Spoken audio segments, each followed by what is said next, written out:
Hello दोस्तों, स्वागत है आपका GSIK एजुकेशन के इस यूट्यूब चैनल पे। ओल्ड NCERT क्लास 8 की जो सीरीज चल रही थी उसमें का ये 3rd नंबर वीडियो है। ठीक है, 2 वीडियो ऑलरेडी अपलोड कर दिया गया है। अगर आप लोग उस वीडियो को नहीं देखे हैं तो जाकर के प्लेलिस्ट से देख सकते हैं, उसका लिंक नीचे डिस्क्रिप्शन बॉक्स में आप लोगों को मिल जाएगा। NCERT ज़रूरी है, UPSC, BPSC, UP PCS या कोई भी स्टेट PCS हो उसके लिए बहुत ही ज़रूरी है। क्यों ज़रूरी है? क्योंकि सिविल सर्विसेज के एग्ज़ाम में कॉन्सेप्चुअल क्वेश्चन को ही पूछा जाता है। ठीक है, फैक्ट के साथ साथ कॉन्सेप्ट को भी पूछा जाता है। तो मैं इस नोट्स को मैं समराइज करवा रहा हूँ बहुत ही मेहनत करके, और उसी को एग्ज़ाम को ध्यान में रख करके इस नोट्स को बनाया गया है। तो आप लोग यहाँ से कर सकते हैं। ज़्यादा देर का वीडियो नहीं रहता है, 30 मिनट से भी कम का वीडियो रहता है, तो आप लोग इसको एंजॉय कर सकते हैं इस वीडियो को। चलिए शुरू करते हैं। तो यहाँ पे हम लोग चैप्टर जो है वो है ब्रिटिश शासन का प्रशासनिक ढांचा, नीतियाँ और उनका प्रभाव। आप लोग को एक और चीज़ मैं बता देता हूँ, जो ओल्ड NCERT है ना, ओल्ड NCERT जो है उसकी जो 8 क्लास की जो हिस्ट्री की बुक है वो मॉडर्न हिस्ट्री का है। 6 क्लास की जो बुक है वो एंशिएंट हिस्ट्री है, 7th का मिडीवल है, और जो 8 क्लास की बुक है वो मॉडर्न हिस्ट्री की है। तो आप लोग अगर 12 क्लास से कंपेयर करेंगे ना, 12 क्लास की जो बिपिन चंद्रा की जो बुक है NCERT की कंपेयर कीजिएगा, तो फिर पता चलेगा कि जो चैप्टर 8 क्लास में ओल्ड वाले में पढ़ना है वहीं चैप्टर का ज़्यादा डिटेल्स में 12 क्लास में है। ठीक है, उसमें भी 12 क्लास में भी आप बिपिन चंद्रा का जो बुक है आधुनिक भारत का इतिहास, उसमें भी पढ़िएगा तो यही आपको चैप्टर मिलेगा, ब्रिटिश शासन का प्रशासनिक ढांचा, नीतियाँ और उनका प्रभाव। तो फिलहाल हम लोग पढ़ रहे हैं 8 क्लास का, तो इसी से आप लोग समझ सकते हैं कि ये वीडियो कितना फ़ायदेमंद साबित होने वाला है। चलिए शुरू करते हैं। ये जो है ब्रिटिश शासन का प्रशासनिक ढांचा, नीतियाँ और उनका प्रभाव 1765 से लेकर के और 1837 तक। आप लोगों को पिछली वीडियो में ये बताया गया कि किस तरीके से ब्रिटिशर्स यहाँ पे आते हैं, कैसे अपना आधिपत्य जताने के लिए एक दूसरे शासक को एक दूसरे के खिलाफ भड़काते हैं और फिर अपनी नीतियों को वहाँ पे लागू करने में सफल रहते हैं। फिर अब क्या करते हैं कि धीरे धीरे वो लोग अपनी प्रशासनिक ढांचा को स्ट्रॉन्ग करेंगे। कैसे स्ट्रॉन्ग करेंगे, कौन कौन सी नीति अपनाएंगे और उन नीतियों का भारतीयों के ऊपर क्या प्रभाव पड़ा, इसके बारे में हम लोग यहाँ पे जानेंगे। पहला पॉइंट ये है कि जिन इलाकों पर अंग्रेज़ों का सीधा शासन हुआ उसे 3 प्रेसिडेंसी में बांटा गया। अब अंग्रेज मतलब सीधा शासन जिस पे किए थे वो 3 प्रेसिडेंसी पे किए थे, बंगाल, मद्रास और बम्बई। ये समृद्ध क्षेत्र था, इसीलिए इन 3 मतलब क्षेत्रों पे ये लोग अपना प्रभुसत्ता स्थापित किए। ठीक है, सीधा शासन किए। 1853 ईस्वी में बिहार के पश्चिम के क्षेत्र को बंगाल प्रेसिडेंसी से अलग करके उसे प्रशासन की एक पृथक इकाई बनाकर पश्चिमोत्तर प्रांत का नाम दिया गया। बाद में पंजाब को एक नई इकाई बनाया गया। ठीक है, तो बंगाल प्रेसिडेंसी से 1853 में क्या किया गया, बिहार के पश्चिम वाला जो इलाका था उसको क्या किया गया कि अलग कर दिया गया। ठीक है, 1770-71 में बंगाल में अकाल पड़ता है और लगभग 1/3 लोग मारे जाते हैं। 1770 से 71 के बीच में बंगाल में अकाल पड़ता है और वहाँ 1/3 लोग यानी कि 100 में से 33 लोग मारे जाते हैं। क्यों मारे जाते हैं? अकाल की वजह से। अकाल क्यों पड़ता है? क्योंकि रेवेन्यू ज़्यादा लेते हैं, कृषि पे दबाव पड़ता है, वो लोग भुखमरी की वजह से क्या होता है कि वो लोग अकाल पड़ जाता है और मर जाते हैं। ठीक है, रेगुलेटिंग एक्ट कुछ ये प्रशासनिक ढांचा में धीरे धीरे वो लोग अपना नीति लेकर के आए। तो क्या नीतियां थी? तो 1773 का एक रेगुलेटिंग एक्ट लेकर के आते हैं कि कैसे किस तरीके से भारत पे शासन करना है। तो भारत के मामलों में ब्रिटिश का यह सीधा हस्तक्षेप था, ये सीधे तरीके से ये हस्तक्षेप करते हैं। जैसे कि आप लोगों को पता होगा कि 1764 का जो बक्सर का युद्ध हुआ उसके बाद से अस्थाई शासन के रूप में यहाँ पे क्या होता है कि ब्रिटिशों का यहाँ पे शासन हो जाता है। तो उसके बाद से वो लोग अब सोचते हैं कि कैसे रेगुलेट किया जाए इंडिया में, तो उस रेगुलेटिंग एक्ट लेकर के आते हैं 1773। भारत के मामलों में ब्रिटिश का यह सीधा हस्तक्षेप था। कंपनी के हाथों से राजनीतिक सत्ता छीन लेने के उद्देश्य से ब्रिटिश सरकार ने यह पहला कदम उठाया। कंपनी के डायरेक्टरों से कहा गया कि वे सैनिक, असैनिक तथा राजस्व संबंधी सारे कागज पत्र ब्रिटिश सरकार के सामने रखा करें। कंपनी में क्या होता था ना, ईस्ट इंडिया कंपनी में डायरेक्टर लोग होते थे। ठीक है, जो लोग कंपनी को संचालित करते थे। ठीक है, 1773 का ये रेगुलेटिंग एक्ट के बारे में हम लोग देख रहे हैं। तो इसमें जो भी मतलब डायरेक्टर से एक चीज़ कहा गया कि सैनिक असैनिक तथा राजस्व संबंधी जितने भी पेपर होंगे आप ब्रिटिश सरकार के सामने रखेंगे। कंपनी का अध्यक्ष जो था बंगाल का गवर्नर होता था, और जो अब भारतीय क्षेत्रों का गवर्नर जनरल बनाया गया। पहले जो होता था अध्यक्ष वो केवल बंगाल का गवर्नर होता था, लेकिन अब भारतीय क्षेत्रों का गवर्नर जनरल पोस्ट को ला दिया गया। बम्बई मद्रास के गवर्नर जनरल के अधीन कार्य करने लगे। ठीक है, जो भी गवर्नर थे ना वो गवर्नर जनरल के अधीन कार्य करने लगे। गवर्नर जनरल की मदद से 4 सदस्यों की एक परिषद काउंसिल बनी, यानी कि 1+4, एक होगा गवर्नर और 4 होंगे, एक होगा गवर्नर जनरल और 4 होगा गवर्नर। ठीक है, ये एक काउंसिल बनती है, 4 सदस्यों की एक काउंसिल परिषद बनती है। और सर्वोच्च न्यायालय की स्थापना 1773 के रेगुलेटिंग एक्ट के तहत ही किया गया था। ठीक है, प्रथम गवर्नर जनरल जो थे वो वारेन हेस्टिंग्स बनते हैं। प्रथम गवर्नर जनरल वारेन हेस्टिंग्स था। न्यायालय ने मुर्शिदाबाद के भूतपूर्व दीवान नंद कुमार को जालसाजी के अभियोग में मौत की सज़ा सुनाई थी। नंद कुमार एक ब्राह्मण थे। ठीक है, और मुर्शिदाबाद के ये भूतपूर्व दीवान थे, इनको क्या किया गया, न्यायालय ने इनको फांसी की सज़ा मतलब सुनाती है। फिर 1773 का जो रेगुलेटिंग एक्ट में कुछ खामियां थी उसको दूर करने के लिए पिट्स इंडिया एक्ट 1784 आता है। ये 1784 ईस्वी में बनता है। विलियम पिट जो था, विलियम पिट कनिस्ट, जो ब्रिटेन का पीएम था। ठीक है, ब्रिटेन का ये पीएम था। ब्रिटेन में एक नियंत्रण परिषद यानी कि बोर्ड ऑफ कंट्रोल की स्थापना होती है। उसमें BOD था, बोर्ड ऑफ डायरेक्टर्स 1773 में। लेकिन अब क्या किया जाएगा, ब्रिटेन में BOC की स्थापना की जाएगी। BOC बोले तो ये होगा बोर्ड ऑफ कंट्रोल की स्थापना की जाएगी।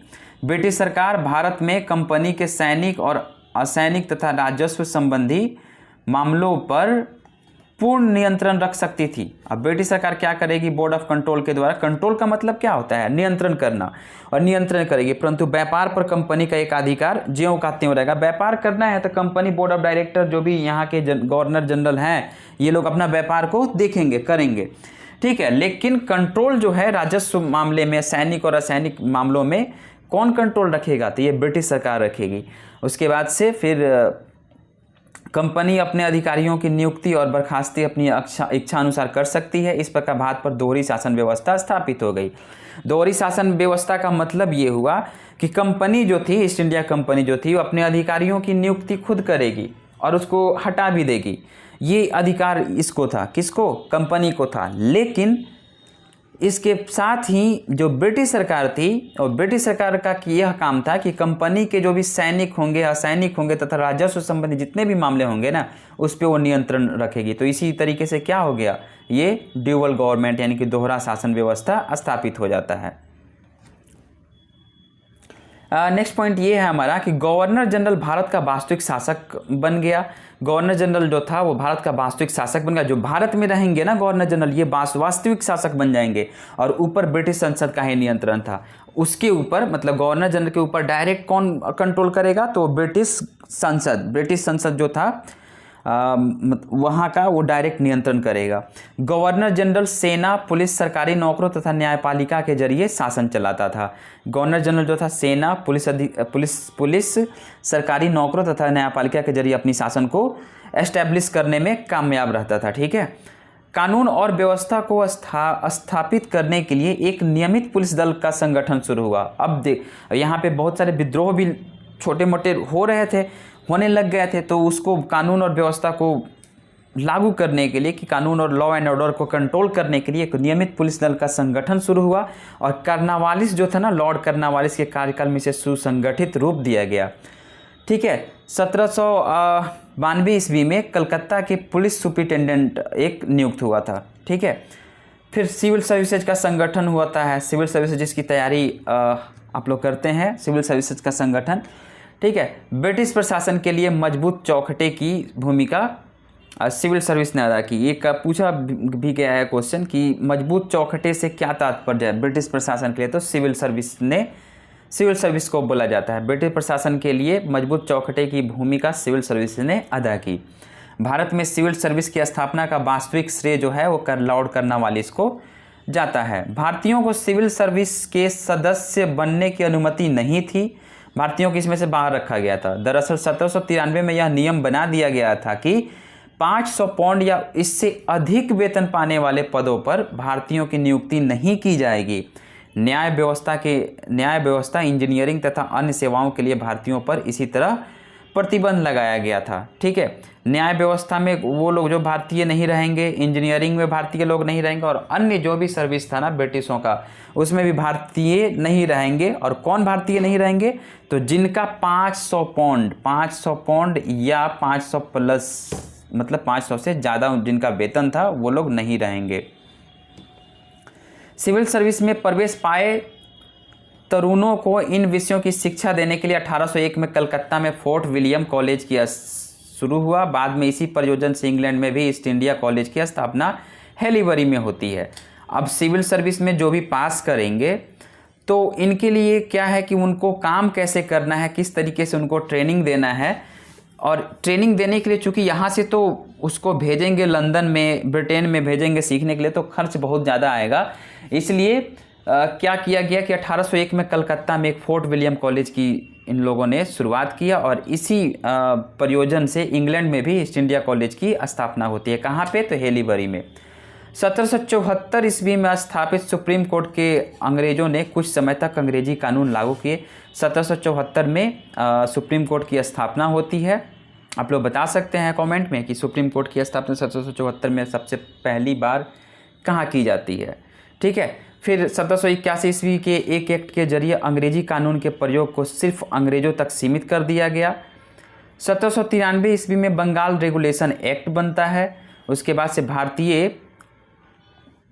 बंगाल रेगुलेशन एक्ट बनता है 1793 में। भारतीय कानून व्यवस्था और न्यायालय कार्य प्रणाली को सुनिश्चित बनाने के लिए 1833 ईस्वी में भारतीय विधि आयोग का गठन किया गया। प्रत्येक जिले में अदालतें स्थापित की गई।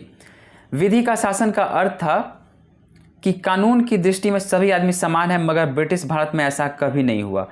कहने के लिए तो विधि का शासन था, लेकिन कानून की दृष्टि में सभी लोग समान थे। लेकिन ब्रिटिश भारत, जब तक ब्रिटिशों ने यहाँ पे राज किया, तब तक इसका दूर दूर तक कोई कनेक्शन था ही नहीं। ठीक है, पीट इंडिया एक्ट ने भारत में दो स्वामी बना दिए थे, एक कंपनी और दूसरा ब्रिटिश सरकार। एक ब्रिटिश सरकार ऊपर हेड करेगी और एक कंपनी। ठीक है, और 1813 में भारत के साथ अकेले व्यापार करने का कंपनी का विशेषाधिकार समाप्त हो गया। 1813 का चार्टर एक्ट आता है जिसमें कंपनी का विशेषाधिकार समाप्त हो जाता है व्यापार करने का।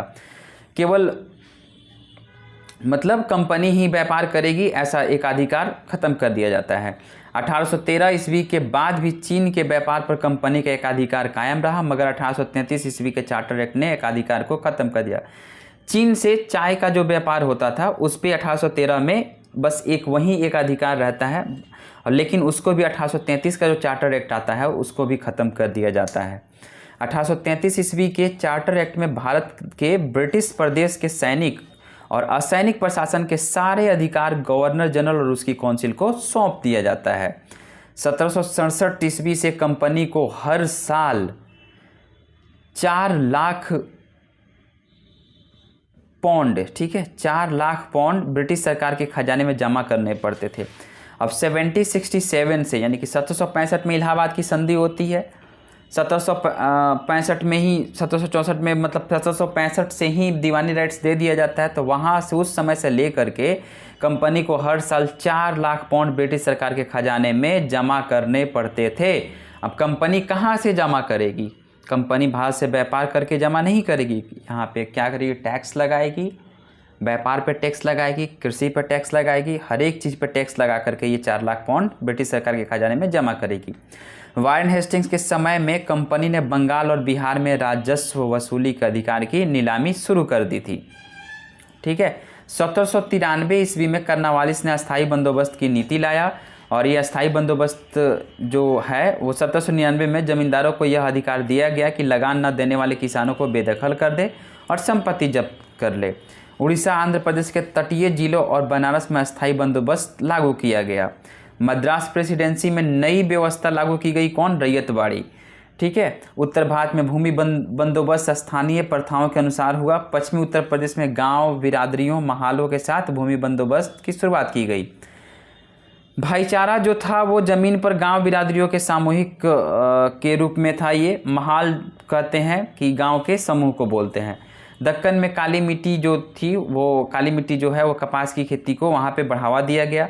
सूती कपड़ों का उत्पादन जो था वो उत्पादन का जो केंद्र था वो था ढाका, कृष्णनगर, वाराणसी, लखनऊ, आगरा, मुल्तान, लाहौर, बुरहानपुर, सूरत, भड़ौच, अहमदाबाद और मदुरई। 17वीं और 18वीं सदियों में जहाज निर्माण के क्षेत्र में भारत का नाम था। जहाज निर्माण के प्रमुख केंद्र गोवा, सूरत, मछलीपट्टनम, सतगांव, ढाका और चटगांव, इसमें जहाज का निर्माण होता था। इंग्लैंड में 1700 ईस्वी में और 1720 ईस्वी में कानून बनाकर भारतीय कपड़ों की कई किस्मों की आयात पर पाबंदी लगा दी गई कि भारतीय कपड़े यहाँ पे नहीं आएंगे बेचने, ठीक है, और उस पर पाबंदी रोक लगा दिया गया। ढाका मलमल का उत्पादन का सबसे बड़ा केंद्र था। वहीं ढाका कौन, बांग्लादेश की राजधानी, सबसे बड़ा केंद्र था मलमल का। बंगाल में बढ़िया किस्म का कपास दक्कन से आता था।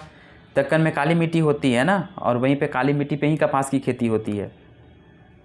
18वीं सदी के अंत तक औद्योगिक समृद्धि वाला बंगाल प्रांत लगभग बर्बाद हो गया था, ठीक है, यानी कि 1790 से लेकर के 1800 ईस्वी के बीच तक बंगाल पूरी तरीके से बर्बाद हो गया था। भारत में पहले रेलवे की शुरुआत 1853 में बम्बई से थाने के बीच शुरू हुई। साथ ही डाक व्यवस्था में सुधार हुआ। 1853 ईस्वी से भारत में टेलीग्राम की भी शुरुआत हुई। रेलवे की शुरुआत अंग्रेज़ों ने किया तो अपने फ़ायदे के लिए ही किया, ठीक है। यहाँ से माल को ढोने में दिक्कत होती थी और दूर दराज के इलाकों में पहुँचने में भी दिक्कत होती थी। इस वजह से ये लोग रेलवे का शुरुआत करते हैं 1853 में। और उसी समय क्या होता है कि डाक व्यवस्था की भी शुरुआत होती है और टेलीग्राम की भी शुरुआत होती है। केवल बंगाल प्रेसिडेंसी में 1815 से 1828 ईस्वी तक सतीदाह की 8134 घटनाएँ हुई। सती प्रथा उस समय भारत में विद्यमान थी और सती प्रथा के वजह से केवल बंगाल प्रेसिडेंसी में ही 1815 से 1828 यानी कि 1815 से 1828 तक सतीदाह की 8134 घटनाएं होती है।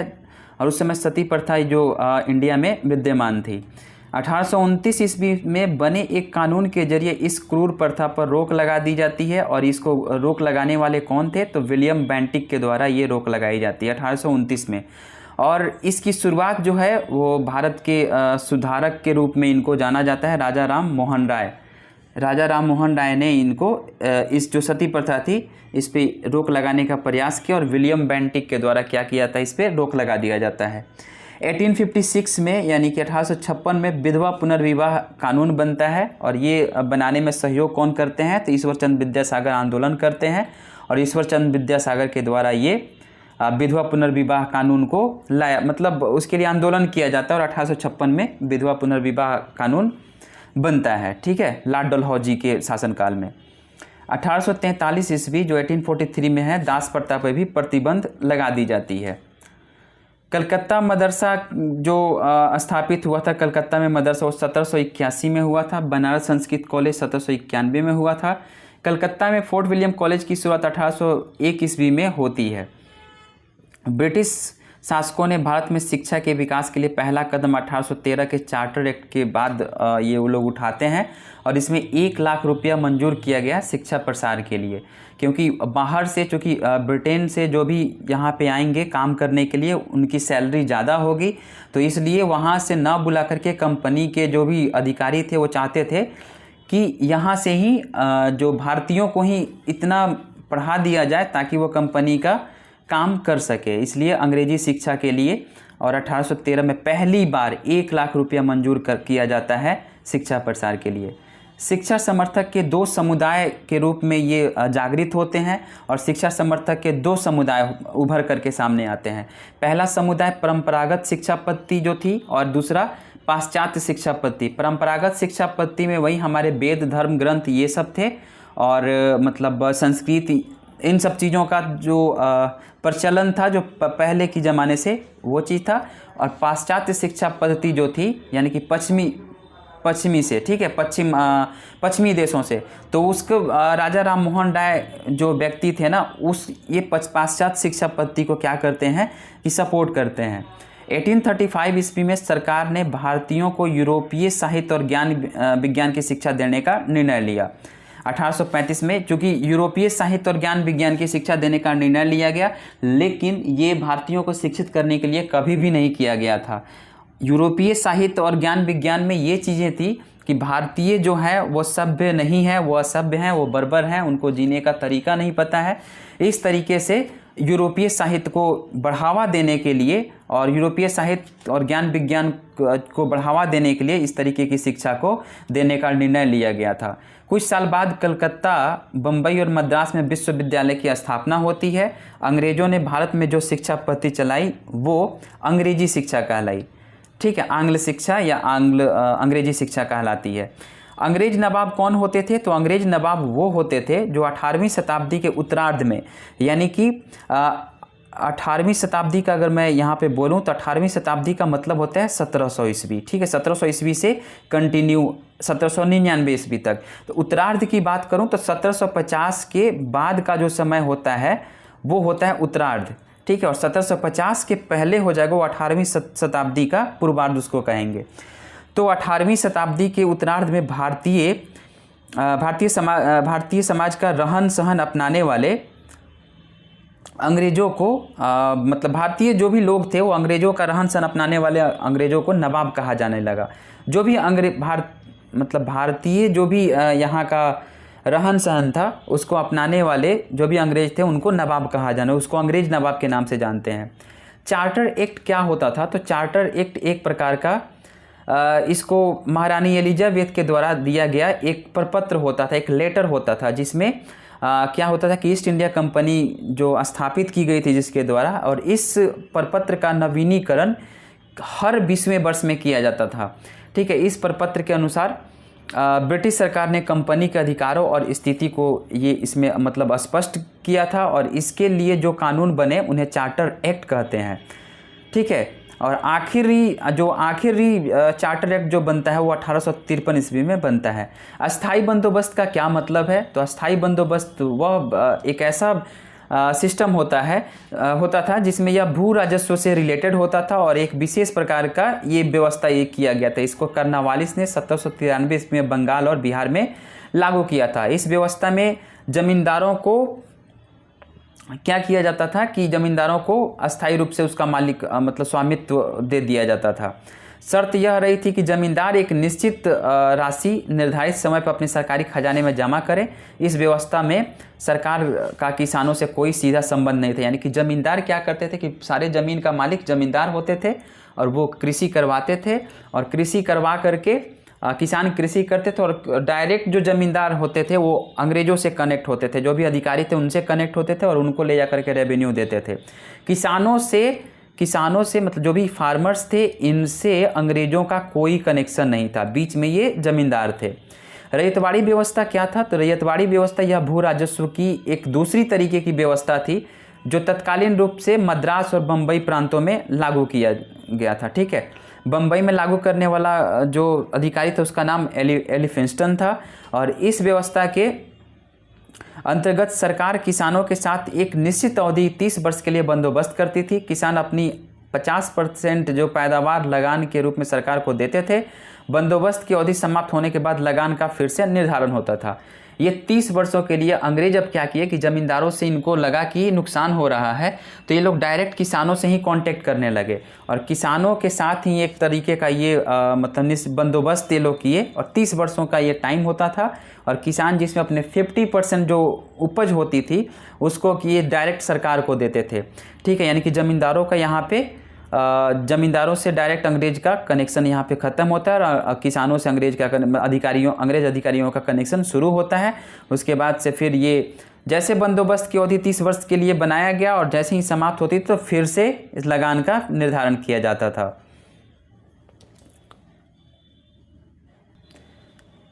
तो इस वीडियो में इतना ही। फिर नेक्स्ट वीडियो हम लोग लेकर के आएंगे, और नेक्स्ट वीडियो में ये रहेगा कि ब्रिटिश शासन के विरुद्ध विद्रोह। अब देखेंगे कि अंग्रेज यहाँ पे बहुत सारे प्रॉब्लम्स भारतीयों को दे रहे थे, बहुत सारे तकलीफ दे रहे थे, टैक्स वसूल रहे थे, इन लोगों पे ध्यान नहीं दे रहे थे। तो इस वजह से क्या होता है कि धीरे धीरे कहीं ना कहीं जनमानस के मन में विद्रोह की भावना उठती है। और उस विद्रोह को हम लोग अगले वीडियो में देखेंगे कि ब्रिटिश शासन के विरुद्ध कैसे कैसे विद्रोह हुए, किस तरीके से विद्रोह हुए, उसमें अंग्रेज़ों ने क्या भारतीयों के लिए प्रावधान किए, या अंग्रेज़ों को क्या नुकसान हुआ और भारतीयों को क्या उससे मुनाफा हुआ।